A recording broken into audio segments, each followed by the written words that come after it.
नमस्कार साथियों, स्वागत है आप सबका target classes with Harish sir में।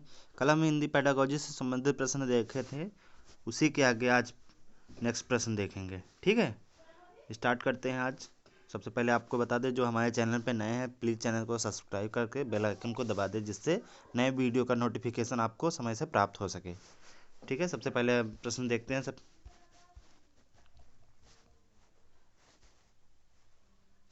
पहला प्रश्न है कि प्राथमिक स्तर पर भाषा शिक्षण का मुख्य उद्देश्य है। प्राथमिक स्तर पर भाषा शिक्षण का मुख्य उद्देश्य क्या है? ठीक है, पहला ऑप्शन देखते हैं कि 4 अक्षर वाले शब्द पढ़ लिख लेना, या पाठ्य पुस्तक के अंत में दिए गए सभी अभ्यासों को पूरा करना, या वर्णमाला को क्रम से याद करना, या दूसरों की बातों को धैर्य से सुनना और सुनी हुई बात पर अपनी टिप्पणी देना। तो इसमें कौन सा ऑप्शन सही हो जाएगा कि प्राथमिक स्तर पर भाषा शिक्षण का मुख्य उद्देश्य क्या है? ऑप्शन नंबर आपका डी सही हो जाएगा कि दूसरों की बातों को धैर्य से सुनना और सुनी गई बात पर अपनी टिप्पणी देना। ठीक है, यह आपका प्राथमिक स्तर पर भाषा शिक्षण का मुख्य उद्देश्य है। ठीक, नेक्स्ट क्वेश्चन देखते हैं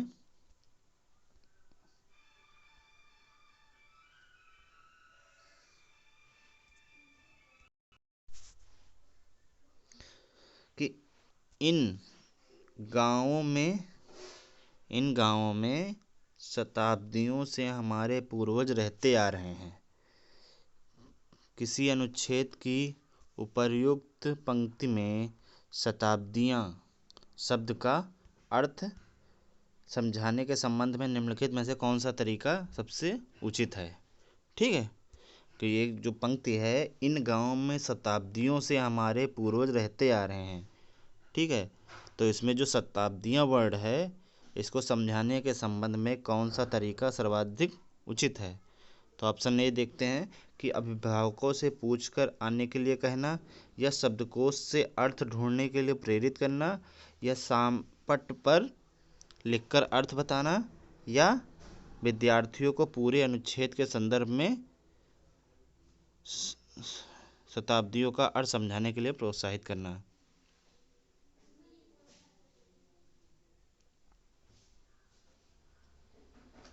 तो इसमें कौन सा ऑप्शन सही हो जाएगा? ऑप्शन नंबर आपका डी सही हो जाएगा कि विद्यार्थियों को पूरे अनुच्छेद के संदर्भ में शब्द का अर्थ समझाने के लिए प्रोत्साहित करना। यस, यहाँ पे शब्द होगा, शब्द। ठीक, कि विद्यार्थियों को पूरे अनुच्छेद के संदर्भ में शब्द का अर्थ समझने के लिए प्रोत्साहित करना। ठीक, नेक्स्ट क्वेश्चन देखते हैं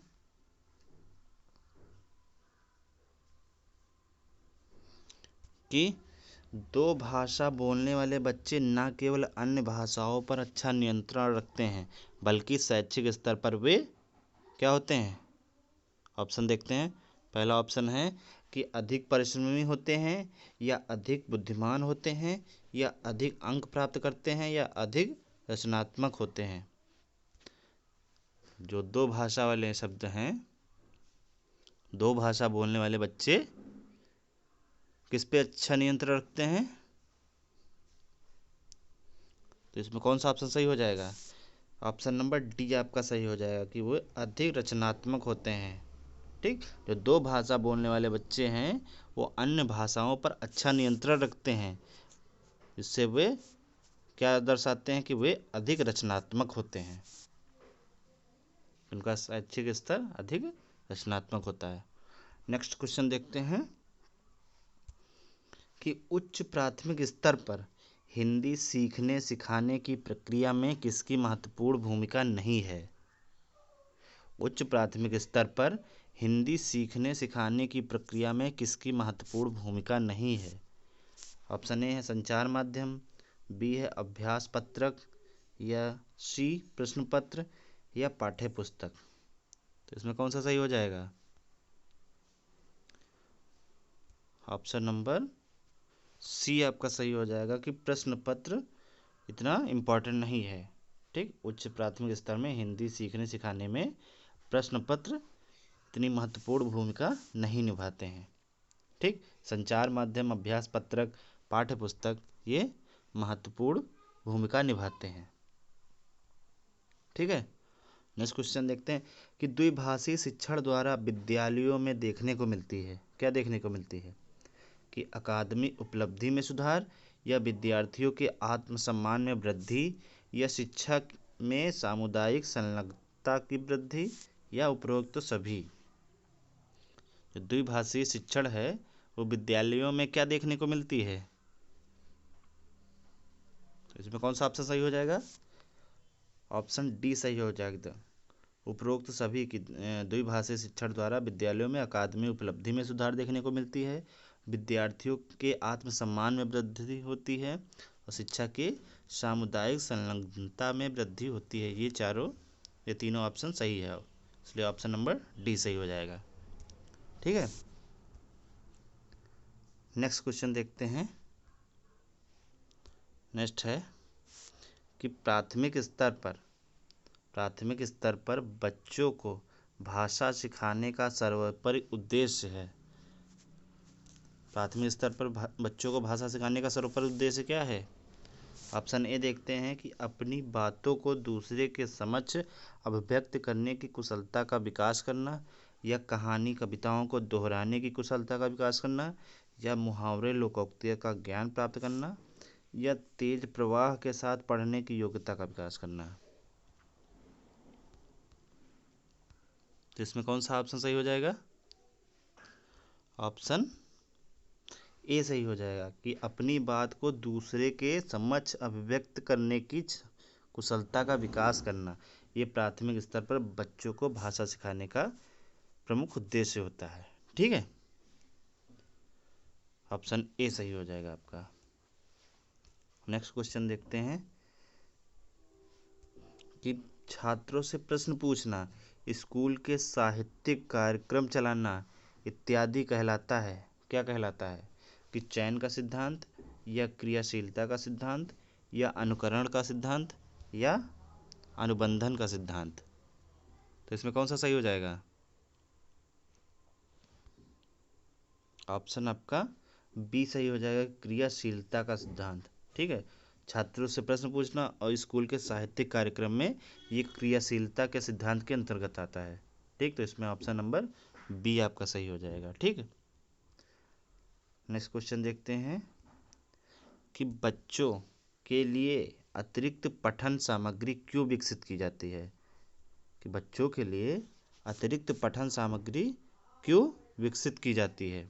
ऑप्शन ए देखते हैं, भाषा ज्ञान बढ़ाने और सामान्य ज्ञान में रुचि जगाने के लिए, ये या पढ़ने में रुचि जगाने एवं सामान्य बुद्धि में वृद्धि के लिए, या पढ़ने में रुचि जगाने एवं भाषा ज्ञान में वृद्धि के लिए, या भाषा ज्ञान बढ़ाने एवं साहित्य कार्यों में रुचि लेने के लिए। तो इसमें कौन सा ऑप्शन सही हो जाएगा?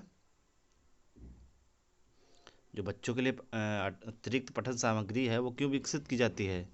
तो इसमें ऑप्शन नंबर कौन सा सही हो जाएगा? ऑप्शन नंबर सी आपका सही हो जाएगा कि पढ़ने में रुचि जगाने एवं भाषा ज्ञान में वृद्धि के लिए, यही ऑप्शन सही हो जाएगा। ठीक है, जो अतिरिक्त पठन सामग्री होती है जो पढ़ने में रुचि जगाती है एवं भाषा ज्ञान में वृद्धि करती है। ठीक है, नेक्स्ट क्वेश्चन देखते हैं।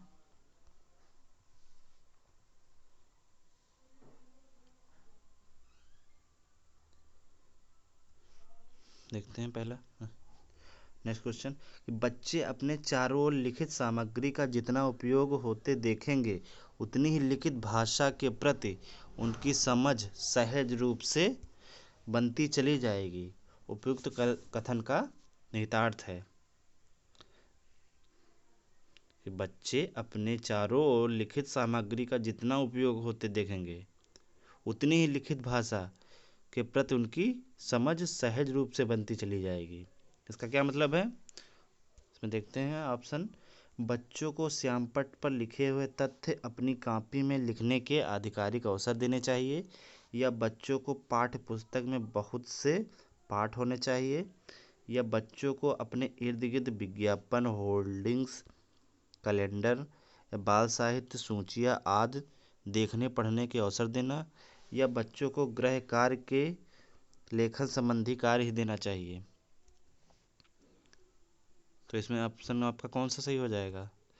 आपका ऑप्शन सी सही हो जाएगा कि बच्चों को इर्द गिर्द विज्ञापन, होर्डिंग, कैलेंडर, बाल साहित्य, सूचियाँ आदि देखने पढ़ने के अवसर देना चाहिए। ठीक है, उनके अवसर बढ़ेंगे। जो आसपास के चारों ओर की चीज़ें जो देखते हैं, उनकी लिखित भाषा के प्रति जो समझ होती है वो इन्हीं के द्वारा विकसित होती है।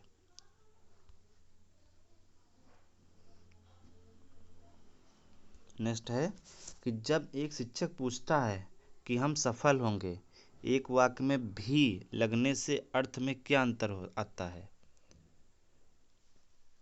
जब एक शिक्षक पूछता है कि हम सफल होंगे, एक वाक्य में भी लगने से अर्थ में क्या अंतर आता है, तो इसका क्या आशय है कि शिक्षक बच्चों को क्या समझाना चाहता है? देखते हैं।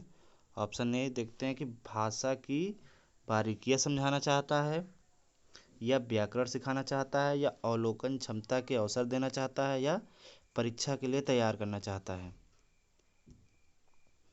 तो कौन सा इसमें ऑप्शन सही हो जाएगा? ऑप्शन नंबर ए आपका सही हो जाएगा कि भाषा की बारीकियां समझाना चाहता है। जब एक शिक्षक पूछता है कि हम सफल होंगे, एक वाक्य में भी लगने से अर्थ में क्या अंतर होता है, तो वो शिक्षक बच्चों को भाषा की बारीकियां समझाना चाहता है। ठीक है, नेक्स्ट हम कल देखेंगे। धन्यवाद।